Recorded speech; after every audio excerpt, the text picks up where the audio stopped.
औज़ुबिल्लाहिमिनश्शैतानिर्रजीम बिस्मिल्लाहिर्रहमानिर्रहीम। ये वही क्रिटिकल केयर नर्सिंग जो पहला यूनिट है इसकी कंटिन्यूएशन है, लेकिन मैंने इसको छोटा करके छोटे छोटे हिस्सों में, तो ये दूसरा हिस्सा है लेक्चर नंबर 2 के नाम से, और वही यूनिट 1 है। अब इस लेक्चर में हम ये डिस्कस करेंगे कि जो आईसीयू में नर्सेज होते हैं उनके रोल और रिस्पॉन्सिबिलिटीज क्या होते हैं। तो ये बेसिकली जो रोल और ICU nurses play a vital role in the patient's care, including the following. क्या क्या शामिल है आईसीयू के नर्सेस का जो रोल है? टेकिंग रेगुलर ब्लड टेस्ट, चाहे वो सीबीसी का है चाहे कोई और ब्लड टेस्ट है, तो उनके सैंपल लेना और उनको लेबोरेटरी में भेजना, हाँ, ताकि वक्ती तौर पे यानी वक्त पे जो है ना उनके टेस्ट हो सके कि जो फ्लक्चुएशन आ रही है उसमें पता चल सके। Changing the patient treatment in line with the test results, और जो भी टेस्ट के रिजल्ट्स आते हैं उसके अकॉर्डिंगली पेशेंट को मैनेज किया जाए, उसके ट्रीटमेंट की जाए। Giving the patient the drugs and fluid that the doctors have prescribe, और फिजिशियन या सर्जन ने जो भी ड्रग्स प्रिस्क्राइब किए हैं या फ्लूइड, अकॉर्डिंगली उनको इस हिसाब से जाना चाहिए। Regarding the patient blood pressure, heart rate, and oxygen level, you people already know how to measure blood pressure, how to count the heart rate, and how to count the or measure the oxygen level through oximeter. Clearing fluid and mucus from the patient chest using a suction tube. Suctioning आपने करनी है कि अगर कोई patient जो है वो ICU में है, चेस्ट बहुत ज़्यादा ख़राब है और सांस लेने में डिफिकल्टी है, तो उसके आप सक्शनिंग करेंगे। Turning the patient in his or her bed every few hours to prevent sores on the skin, और चूंकि पेशेंट जो है वो तो आपके आसरे पर पड़ा होता है एज नर्सेज, तो फिर आपने क्या करना है कि हर 1 या 2 घंटे के बाद उनका जो है वो पोजीशन चेंज करना है, ताकि बेड सोर्स जो है ना वो डेवलप ना हो। Cleaning the patient teeth and moisturizing the mouth with a wet sponge. Washing the patient in bed, ये क्लीन करना है। चेंजिंग द शीट्स, शीट्स को फ्रीक्वेंटली जो है ना वो चेंज करना है, शिफ्ट वाइज या पर डे 24 आवर के हिसाब से, ताकि वो गीली ना हो, और अगर किसी वजह से गीली हो तो उनको जो है ना वो फिर आराम नहीं होता। तो अगर आराम नहीं होता तो उनको जो है ना वो ड्राई शीट्स की जो है ना वो जरूरत होती है। Changing a patient surgical stocking which helps circulation when he or she is inactive or lying still for a longer period of time. तो सर्जिकल जो स्टॉकिंग होते हैं उनको फिर आपने क्या करना होता है? चेंज करना होता है। Putting drops in the patient eyes to make it easier to blink, ये अनदर इंटरवेंशन है, जो रोल है या रिस्पॉन्सिबिलिटीज है उनमें ये शामिल है। Label the date of insertion in change, और अगर आप केनोला लगाते हैं या कोई और कैथेटर लगाते हैं तो आप लेबल कर दे कि ये कब लगा है और कब चेंज हुआ है। Observe for complication such as pneumothorax, hemothorix, hematoma, cardiac tamponade, air embolism, cardiac pneumothorax जो एयर चेस्ट में भर जाता है, हीमोथोरिक्स अगर ब्लड है, या हेमाटोमा है। कार्डियक टेम्पोनेट का मतलब ये है कि पेरिकार्डियम के सराउंडिंग में इतना फ्लूइड भर जाए कि फिर वो वेंट्रिकल के लिए कॉन्ट्रैक्ट होना और ब्लड को पूरे टिश्यूज तक पहुंचाना जो है वो डिफिकल्ट होता है, तो इसको कार्डियक टेम्पोनेट कहते हैं। एयर एम्बोलिज्म अगर है, कोलोनाइजेशन ऑफ माइक्रो ऑर्गेनिज्म, वो जो है ना बार बार रिप्लिकेट हो रहे हैं और जख्म को जो है ना वो बढ़ा रहे हैं, इन्फेक्शन को। ये the very first requirement in hospital is that it should do the sick no harm, कि आप जो सिक पड़ा हुआ है उसको कोई नुकसान ना पहुंचाए। Duties and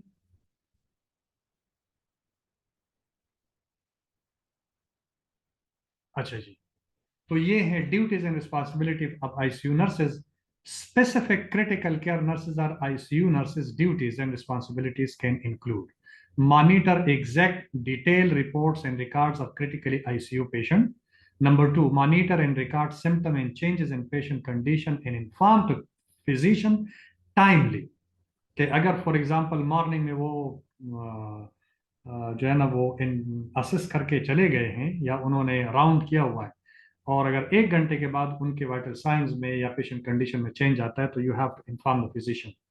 order interpret and evaluate diagnostic tests to identify and assess patient condition, carefully observe and document patient medical information and vital signs, document patient medical histories and assessment findings, and document patient treatment plans, intervention, outcomes or plan revision. ये नीचे वाला ये सबसे ज्यादा important है कि आप patient के ट्रीटमेंट प्लान क्या है, आज क्या मिला है तो कल क्या मिलेगा, आया वो चेंज होता रहता है या वही ट्रीटमेंट आपने देनी है, इंटरवेंशन क्या करने हैं, आउटकम कैसे निकल रहा है, प्रोग्नोसिस की तरफ जा रहा है या फिर उसकी कंडीशन जो है वो खराब हो रही है, आर प्लेन रिविजन, अगर प्लेन रिवाइज होता है, फॉर एग्जांपल आज कोई और ट्रीटमेंट है, दोपहर में कोई और राउंड हुआ, पेशेंट सीरियस है, तो प्लान जो है ना वो चेंज हो सकता है, रिवाइज हो सकता है। अच्छा जी, with continuation of duties and responsibility, consult and coordinate with healthcare team members about whole patient care plans, modify patient treatment plans as indicated by patient response and condition, monitor the critical patient for changes in status and indication of condition such as sepsis or shock, and institute appropriate intervention. आपके behalf पे जितने intervention हो सकते हैं वो आप करेंगे, और अगर आपके बिहाफ पे नहीं, आप समझते हैं कि इसके लिए फिजिशियन को, जो कंसर्न सर्जन या फिजिशियन, उनको बुलाना है, तो आप उनको इन्फॉर्म कर सकते हैं, कॉल कर सकते हैं। Administering intravenous fluids and medication as per doctor order, monitor patient fluid and output to detect emerging problems such as fluid and electrolyte imbalance. आप मॉनिटर करेंगे और उसको बाकायदा जो है वो डॉक्यूमेंट भी करेंगे। Monitor all aspects of patient care, including diet and physical activity. Identify patients who are at risk of complication due to nutritional status. Direct and supervise less skilled nursing or healthcare personnel or supervisor as a particular unit on one shift to patient response and condition. जैसे हम over दे देते हैं तो हम पूरा explain कर देते हैं कि इसको ये चीजें मिले हैं, आइंदा ये मिलेंगे, इसके प्रोग्नोसिस ये हैं, या कंडीशन जो है ना वो खराब होती जा रही है, तो जब आप हैंड ओवर करते हैं तो आप इनको बता देते हैं। Treating wounds and providing advance life support, assist physician with procedure such as bronchoscopy, endoscopy, endotracheal intubation and electrocardioversion, ensuring that ventilator monitors and other types of medical equipment function properly. ऐसा ना हो कि ventilator लगा हुआ है और वो out of order है, या आपके होते हुए उसमें कोई खराबी आ जाती है और फिर भी आप इसको जो है ना रिपोर्ट नहीं करते क्विकली, क्योंकि ये लाइफ और डेथ की बात होती है। जो पेशेंट आईसीयू में एडमिट होते हैं वो क्रिटिकली इल होते हैं। Further, इसको ensure that equipment or devices are properly stored after use, कि आपने यूज कर दिया तो जहां पर इसको रखना है उसको फिर स्टोर कर दीजिए। आइडेंटिफाई माल फंक्शनिंग इक्विपमेंट और डिवाइसेस, और जो नाकारा है उनको सेपरेट कर दे कि भाई ये काम नहीं कर रहा। Collaborating with fellow members of the critical care team, क्योंकि ये टीम वर्क होता है तो आपने कोऑपरेट करना होता है और इन कोलैबोरेशन आपने वर्क करना होता है। Responding to life saving situation using nursing standards and protocol for treatment. अब आईसीयू का अपना प्रोटोकॉल है कि किस तरीके से आपने केयर देना है और किस तरीके से आपने ट्रीटमेंट देना है, तो उन प्रोटोकॉल्स को फॉलो किया जाता है, स्टैंडर्ड्स। क्रिटिकल केयर नर्सेज में also care for pre and post operative patient when those patient require ICU care. In addition, some act as a manager and policy makers, while others perform administrative duties. सिर्फ patient care नहीं होता, वहां पर manager भी होते हैं, administrative भी काम भी करते हैं। Assist patient pain levels and sedation requirement, pain कितना है और उसको आया सेडेट करने की जरूरत है कि नहीं। Prioritize nursing care plan for assigned critically ill patient based on assessment data and identified needs. Assess family adaptation level and coping skill to determine whether intervention is needed or not. Acting as a patient advocate, आपने patient के लिए लड़ना है। अगर patient के साथ ज्यादती होते हैं, वक्त पे जो है ना वो दवाई नहीं मिलते, तो आपने उनके लिए लड़ना है, एडवोकेसी करनी है। Providing education and support to patient families, और आपने पेशेंट के फैमिली को एजुकेट करना है और उनको सपोर्ट करना है किसी भी मामले में। ICU nurse must be able to draw ABGs blood and interpret report correctly. ABGs arterial blood gases जो होते हैं, तो उसमें फिर आर्टीरियल ब्लड गैसेस में ऑक्सीजन कितना है, फिर उसका कार्बन डाइऑक्साइड कितना है, और आया उससे जो पेशेंट की कंडीशन है उसमें क्या चेंजेस आ रहे हैं, तो आपने इसको इंटरप्रेट करना है और फिर आपने करेक्टली इसको रिपोर्ट करना है। ICU nurse should have enough knowledge about GCS जो ग्लास्कोकोमा स्केल है, and also evaluation capacity of patient condition, आप पेशेंट की कंडीशन को इवालुएट कर सकें on the basis of Glasgow coma scale, जो कि 3 से लेकर 15 तक होता है. Critical care nursing is that specialty within nursing that deals specifically with human responses to life threatening problems. And critical care nurse क्या होता है? A critical care nurse is a licensed professional nurse who is responsible for ensuring that acute and critically ill patients and their families receive optimal care. ये आपने ensure करना है.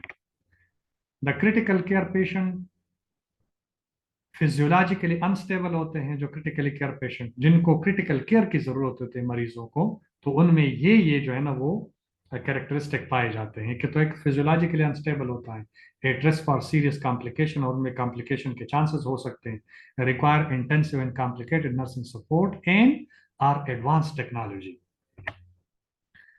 Common problems of critical care patient, क्या क्या problems critical care patient के हो सकते हैं? न्यूट्रिशन के हवाले से, एड्रेस इट अर्ली, अगर न्यूट्रिशन कोई प्रॉब्लम है तो इसको एड्रेस कर दें. एड्रेस का मतलब है कि उस पर काम करें. Goal prevent or correct nutritional deficiencies, and then अगर पेरेंट्रल की जरूरत होती है या एंट्रल की जरूरत होती है, यानी या वो तो डायरेक्ट इंटेस्टाइन में जाते हैं या थ्रू आईवी आप देते हैं उनको. Common problems of critically care patient, anxiety हो सकते हैं. 70 to 80% ऑफ पेशेंट्स इंडिकेटर उनमें एंजाइटी होती है. इंडिकेटर्स एजिटेशन होता है, increase BP, increase heart rate, verbalisation, restlessness, और देन ट्रीटमेंट. ट्रीटमेंट के हवाले से भी उनको एंजाइटी हो सकती है कि उनका ट्रीटमेंट जो है ना वो किस तरीके से जा रहा है. 70% reported moderate to severe pain. अब पेन भी अनदर प्रॉब्लम है, तो 70% have reported moderate to severe pain. Fifth vital sign है, यानी अगर आप रिस्पायरेशन चेक करते हैं, ब्लड प्रेशर चेक करते हैं, पल्स चेक करते हैं, तो इन सब के अलावा पेन भी है जो कि आईसीयू में होते हैं, उनका पेन लेवल भी ना आपने चेक करना होता है. Leads to anxiety, agitation, increase myocardial oxygen consumption, delays wound healing. अगर एंजाइटी ज्यादा है या स्ट्रेस लेवल या एंजाइटी लेवल ज्यादा है, तो उसमें फिर क्या होता है कि जो हार्मोन है वो रिलीज होते हैं, जैसे कार्टिसोल है, और फिर वो क्या करते हैं कि वो हीलिंग जो प्रोसेस है उसको डिले कर देता है. इस इम्पेयर कम्युनिकेशन है, पेशेंट ऑन द वेंटिलेटर तो वो कम्युनिकेट नहीं कर सकता, आपके साथ बात कैसे करेंगे? तो इस पे भी आपने काम करना है. यूज ऑफ मेडिकेशन और nursing intervention. Sensory perceptual problem भी हो सकते हैं. आईसीयू साइकोसिस जैसे ऑलरेडी मैंने डिस्कस किया हुआ है, जो रियली डिलेरियम होता है, 15 to 40% ऑफ द पेशेंट में ये कॉमन पाया जाता है. Alteration in मेंटेशन, psychomotor behaviour, alteration in sleep, और प्री डिस्पोजिंग फैक्टर्स भी हो सकते हैं जो ऑलरेडी उनमें मौजूद होते हैं. फिर स्लीप डिप्रिवेशन है, पुअर स्लीप हो सकता है, वेक साइकिल्स, यानी पुअर स्लीप, डिस्टर्ब स्लीप होता है उनका, लेक ऑफ रेम स्लीप, जो रैपिड आई मूवमेंट होता है, तो वो जो है ना वो लेक हो सकता है. Predisposes patient for delirium and then treatment. Family need of the critically patient information, major sources of anxiety and litigation, and reassurance. Can reassure care is being given, कि मतलब आप यकीन दिलाए कि उनको जो केयर मिल रहा है वो वाकई सही केयर जो है ना वो मिल रहा है. And convenience, access to the patient, उनके लिए जो ना फिर आसान हो, कन्वीनियंट हो. ट्रेंड्स एंड इश्यूज क्या हैं? Critical care patient more complex, ये जो है मल्टी सिस्टम ऑर्गन डिस्फंक्शन हो सकते हैं, complicated by ageing population, increase cost for care, that is a challenge to reduce cost and length of stay, that is a big challenge in ICU patient. कभी कभार वो महीने तक जब आगा खान और शिफा जैसे हॉस्पिटल में होते तो पता नहीं कितने लेक्स उनका खर्चा है. तो transfer of higher actually equity, transfer of higher equity patient from the critical care unit to other units or home. Focus on quality and safety. Errors and harm must be prevented. Nurses are challenged to reduce errors and promote a safe environment. Several initiatives can be taken. The Joint Commission National Patient Safety Goals, Institute for Healthcare Improvement, Quality and Safety Education for Nurses. तो ये आप ensure कर सकते हैं quality and safety को इसके through. अगर आपके पास ऑलरेडी ये गाइडलाइन है तो joint commission national patient safety goals का, तो उसको फिर आपने इम्प्लीमेंट करना है, यहाँ पर अप्लाई करना है। Harms targeted for reduction, adverse drug events, infection, catheter associated urinary tract infection हो सकता है, central line associated blood stream infection हो सकता है, surgical site infection, ventilator associated pneumonia हो सकता है, injuries from falls and immobility, immobility की वजह से अगर बेड सोर्स हो सकते हैं, और अगर पेशेंट अनकॉन्शियस है और उनको प्रॉपर अटेंशन ना दी जाए, केयर ना की जाए, तो वो गिर भी सकता है या साइड रेल ना हो। Obstructed adverse events, pressure ulcers, Venus thrombo embolism हो सकता है। तो harms targeted for reduction, in harms को आपने फिर क्या करना है, रिड्यूस करना है, कम करना है। Other trends in issue, reducing hospital readmission rates, अगर वो प्रॉपरली हील होके चला जाता है तो फिर रीएडमिशन की जरूरत नहीं होती। इंक्रीजिंग यूज ऑफ टेक्नोलॉजी, जैसे इलेक्ट्रॉनिक मेडिकल रिकॉर्ड्स हैं, फिजिशियन ऑर्डर एंट्री है, ethical issues associated with prolong life and futile treatment. Futile treatment ये है कि अगर मरीज मतलब रिकवर नहीं हो सकता लेकिन फिर भी आईसीयू में पड़ा हुआ होता है और उनको ट्रीटमेंट जो है ना वो चल रही होती है। टेलीमेडिसिन एंड EICU, अब टेलीमेडिसिन ये है कि अगर घर पे मरीज पड़ा हुआ है उनको यहाँ से जो है ना वो प्रिस्क्रिप्शन दी जाती है ऑनलाइन, तो ये टेलीमेडिसिन है। ट्रेंड्स एंड इश्यूज में एजिंग पॉपुलेशन है, transfer of patient from the critical unit while still acute, ageing workforce है, ये भी एक ट्रेंड्स एंड इश्यूज में आता है कि बहुत ज्यादा बूढ़े लोग जो है ना वो वर्कफोर्स में शामिल हो, हाँ, तो वो फिर उतना अच्छे तरीके से केयर नहीं कर सकते जितने कि यंग कर सकते हैं। मजीद shortage of critical care nurses हैं, इंपॉर्टेंस ऑफ रिक्रूटमेंट और retention and retention, ongoing debate about hiring new graduates to work in critical care units। अब जाहिर सी बात है कि अगर शॉर्टेज है और नए ग्रेजुएट्स को डायरेक्टली आप आईसीयू में डाल लेते हैं तो उनको तो इतना पता नहीं होता, तो अब क्रिटिकली इल पेशेंट पे अगर उनको लगा देते हैं तो उनसे मिस्टेक होने के चांसेस ज्यादा होते हैं, ये भी एक इशू है। Thank you.